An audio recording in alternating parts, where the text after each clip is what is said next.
उस गैंग में वो शामिल था ना, इस बात का प्रमाण है ना।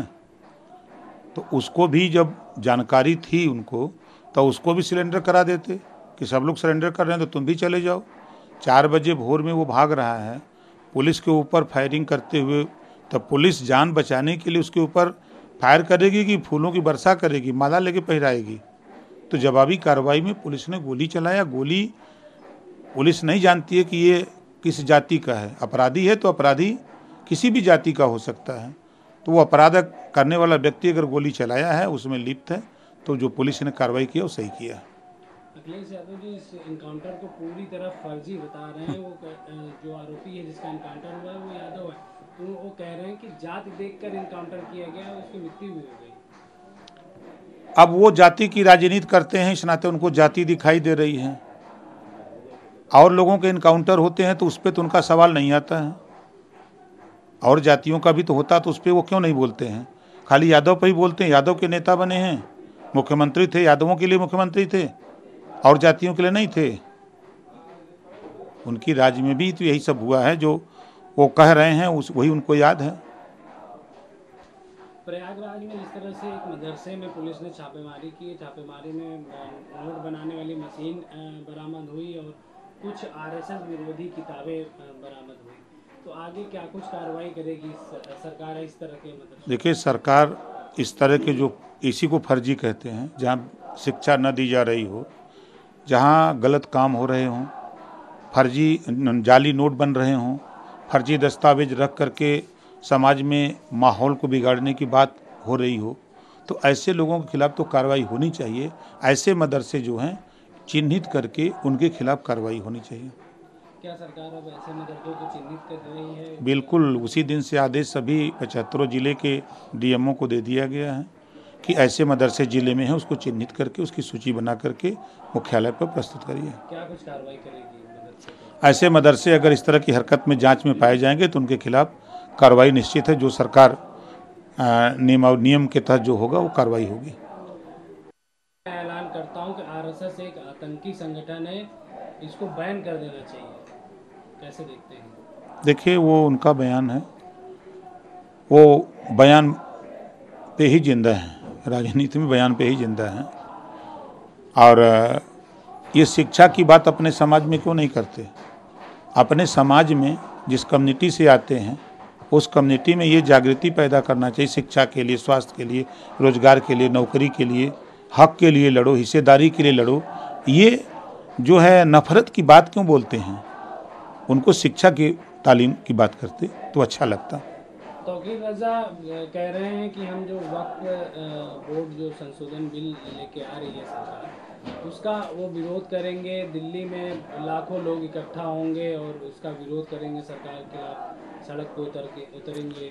तो कहाँ मनाही है? लोकतंत्र में तो यही मज़ा है कि चाहे जो मर्जी हो, स्वतंत्र हैं, परमिशन ले लो, जाके अपना विरोध प्रदर्शन करो कि हम इसके पक्षधर नहीं हैं। ये बात जाके बताना चाहिए। लेकिन वक्फ बोर्ड के नियम है कि अगर वो ये इसी को कह दे कि हमारी संपत्ति है तो फिर कहीं सुनवाई नहीं होगी। फिर वो जाके डीएम के यहाँ खाली कराने का आदेश दे देगा कि विधायक जी इसको खाली करिए।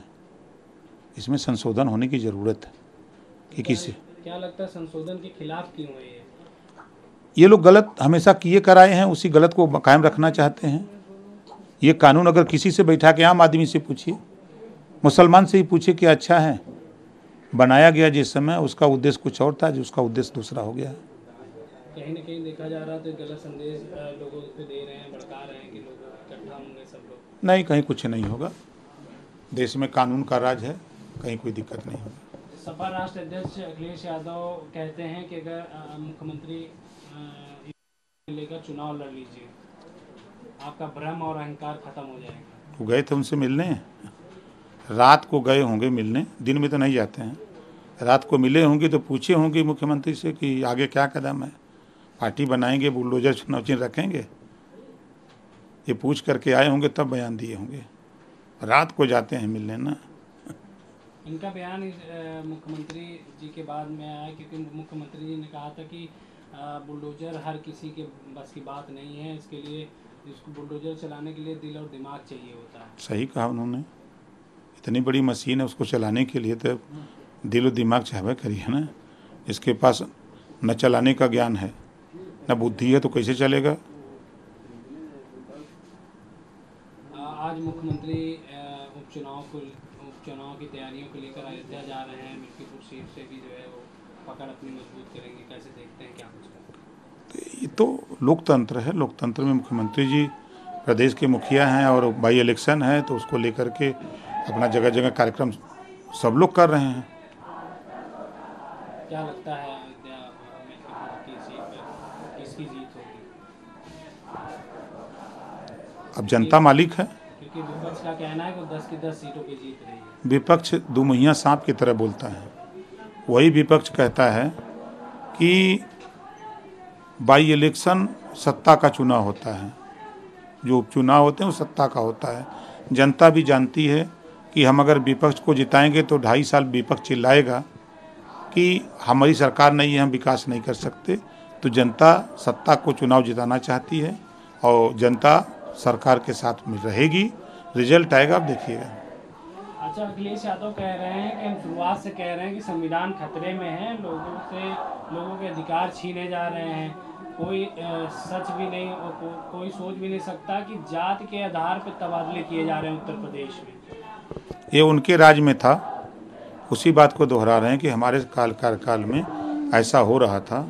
मैंने तो देखा कि कल नियुक्ति पत्र जब वितरित हो रहा था तो हमारे विभाग में पहली बार 4 बार सपा की सरकार, लंबे समय तक कांग्रेस की सरकार, 4 बार बसपा की सरकार, और जिला पंचायत में पहली बार जेई राजभर बना है।